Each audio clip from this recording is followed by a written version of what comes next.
बिस्मिल्लाहिर्रहमानिर्रहीम। अस्सलामु अलैकुम रहमतुल्लाहि व बरकातुहू। नाज़रीन इकराम, हर चीज़ के कुछ न कुछ आदाब ज़रूर हुआ करते हैं। इसी तरह सफ़र हज के भी कुछ ख़ास आदाब हैं, ज़रूरी बातें हैं जिनका ख्याल रखना हर आज़िम के लिए इंतहाई ज़रूरी है, ताकि ये सफ़र महज सैर व सियासत ही का सफ़र न रह जाए, बल्कि ये वो सफ़र बने जो अल्लाह रब्बुल इज़्ज़त के यहाँ कबूलियत वाला हो। आज चंद बातें आपके साथ की जाएंगी। इन चंद बातों का अगर कोई ख्याल रखता है तो अल्लाह रब्बुल इज़्ज़त उसके इस मुबारक सफ़र को बहुत ही ज़्यादा मुबारक बनाएंगे और कबूल भी फरमाएंगे। नंबर एक, अल्लाह रब्बुल इज़्ज़त से अपने गुज़श्ता गुनाहों की तौबा करें। सबसे पहले, जाने से पहले अल्लाह रब्बुल इज़्ज़त से सच्ची तौबा कर लें। नंबर दो, अपने ऊपर किसी का माली या जानी हक हो तो उसे अदा करें या उससे मुआफ करवाएं, उसके बाद करें इस हवाले से कि फलां तुम्हारा हक मेरे ऊपर है और वो हक आप मुझे माफ कर दो, या फिर आप अदा करने की वुसअत रखते हैं तो उसको अदा करके जाएं। और जितने भी दूसरों के हकूक आपके जिम्मा हैं, वो जिम्मेदारियां हैं आपके पास, तो वो तहरीरी सूरत में लिखें, वसीयत बनाएं और अपने वरसा के हवाले करके दें। नाज़रीन इकराम, ये एक लंबा सफ़र है, मुशक्क़त वाला भी है, और क्या पता कि इंसान की ज़िंदगी कहाँ पर उसका साथ छोड़ जाए। तो इसलिए आप इस मुबारक सफ़र पर रवाना होने से पहले अपनी दुनियावी तमाम तर जिम्मेदारियों से सबकदोश होकर जाएं। अल्लाह रब्बुल इज़्ज़त सब को खैर व आफियत के साथ वहां से वापस लेके आए। नंबर चार, बेहतर यह है कि किसी मुत्तकी, परहेजगार, नेक आदमी, आलिम या वो कि जो हज को जानता हो, समझता हो, ऐसे शख्स को अपने साथ रखें, उसके मुआवन बने, उसको अपना मुआवन बनाएं, उसके साथी बन जाए, उसको अपना साथी बना लें। ऐसे शख्स के साथ आप सफर करें, अपना साथी ऐसे शख्स को बनाएं। नंबर पांच, आप सफर करने से पहले अल्लाह रब्बुल इज़्ज़त से खूब दुआएं मांगकर फिर अपने सफर का आगाज करें।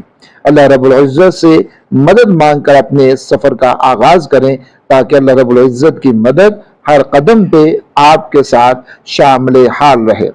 नंबर छः, हज के जरूरी मसाइल, मनासिक, अहकामात, इन सारी चीजों को सफर शुरू करने से पहले सीखें और फिर आप सफर के ऊपर रवाना हों।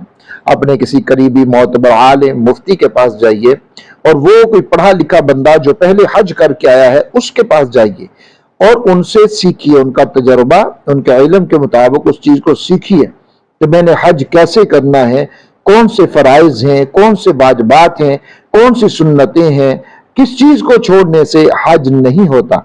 तो ये सारी बातें आप सीख कर जाएं, ताकि वहां पर जाना आपके लिए फायदा मंद साबित हो। नंबर सात, इस बाबरकत सफर में जो आप हज के लिए कर रहे हैं, ये खालिसतन हज की नीयत से हो, ना तो इसमें कोई रियाकारी शामिल हो, ना कोई तजारत, ना कोई जाती नमूदो नुमाइश, ना कोई शोहरत, ना कोई जाती मफाद, बल्कि महज अल्लाह रब्बुल इज़्ज़त की रजा के लिए कि मैं ये मुबारक सफर इसलिए कर रहा हूं कि मेरा अल्लाह मुझसे राजी हो जाए। नाज़रीन इकराम, नंबर आठ, पूरे सफर में कसरत से इस्तिग़फ़ार करें, अल्लाह रब्बुल इज़्ज़त से जुड़े रहें, आपकी ज़ुबान खाली ना हो। देखने में आता है कि लोग इहराम बांध लेते हैं, लेकिन वो इहराम की चीजों का ख्याल नहीं रखते, तकाज़ों को पूरा नहीं करते। तो आपकी ज़ुबान अल्लाह रब्बुल इज़्ज़त के जिक्र व अज़कार के साथ तर रहनी चाहिए, और पाकी की हालत में सोने का एहतमाम करें। आप जब सोएं तो वुजू करके फिर आप सोया करें, ताकि आपका सफर ये सारे का सारा अल्लाह रब्बुल इज़्ज़त की इबादत में ही शुमार हो। नंबर नौ, ये कि जुबान का गैर जरूरी इस्तेमाल ना करें, ला हासिल गुफ्तगू ना करें, सियासी और इधर उधर की बातों में अपने वक़्त को जाया ना करें। लोग वहां जाकर भी एक दूसरे की बातें करते रहते हैं, दुनियावी बातें करते रहते हैं, कोई कारोबार की बात करता है, कोई अपने घर बार की बात करता है। तो ये इंतहाई गलत चीजें हैं, गलत रवैये हैं, ऐसा बिल्कुल भी ना कीजिए। اور نمبر 10 کے اوپر یہ ہے کہ اپنے موبائل کا استعمال کم سے کم وہاں پر کریں. ایسا نہ ہو کہ آپ نے احرام تو باندھا ہوا ہے اور اس احرام کو باندھنے کے ساتھ موبائل کے اندر وہ گیمز کھیل رہا ہے، وہ ویڈیوز دیکھ رہا ہے. اس طرح کی فضولیات میں اپنے موبائل کو نہ لگائیں. ہاں، آپ کے موبائل میں کوئی اگر کتاب ہے اس کتاب کا مطالعہ کیجئے، آپ مسائل حج کو پڑھیے، تو اپنے موبائل کا استعمال بھی صحیح اور درست کرنا ہے. نمبر 11، جب آپ سفر کا آغاز کرنے لگے تو اپنے گھر میں 2 رکعت پڑھ کر اللہ رب العزت سے خوب دعا کر کے، قبولیت سفر کی دعا کر کے پھر آپ اپنے سفر پر روانہ ہوں. نمبر 12، دوران سفر تلبیہ اور دعاؤں کا اہتمام کریں.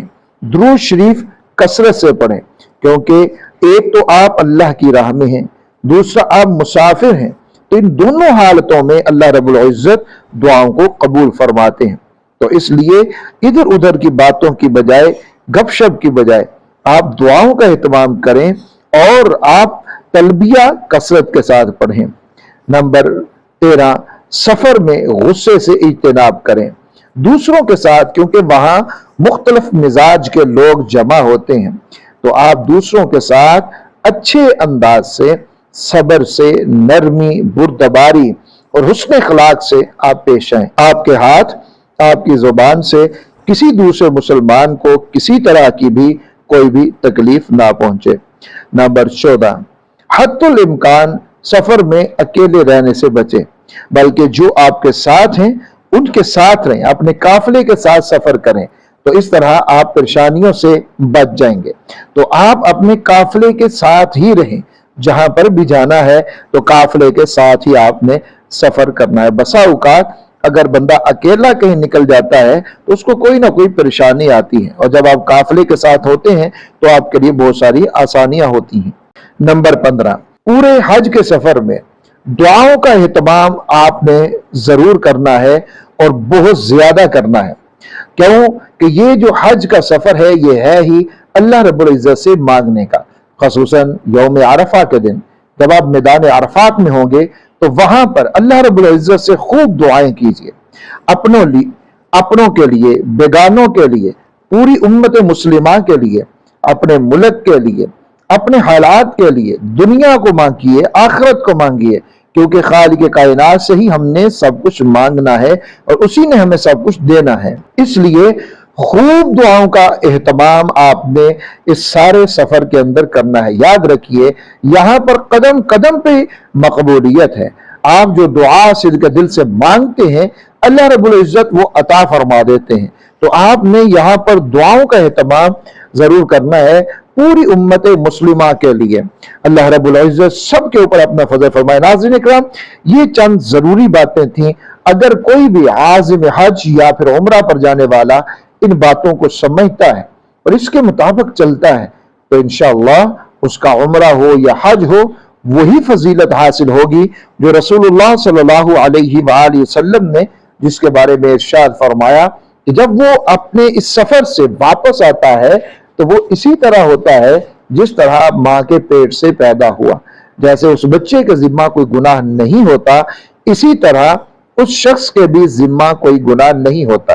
اللہ رب العزت سب کا جانا وہاں پر قبول فرمائے، اور جو جانا چاہتے ہیں اللہ رب العزت ان کے لیے آسانیاں پیدا فرمائے.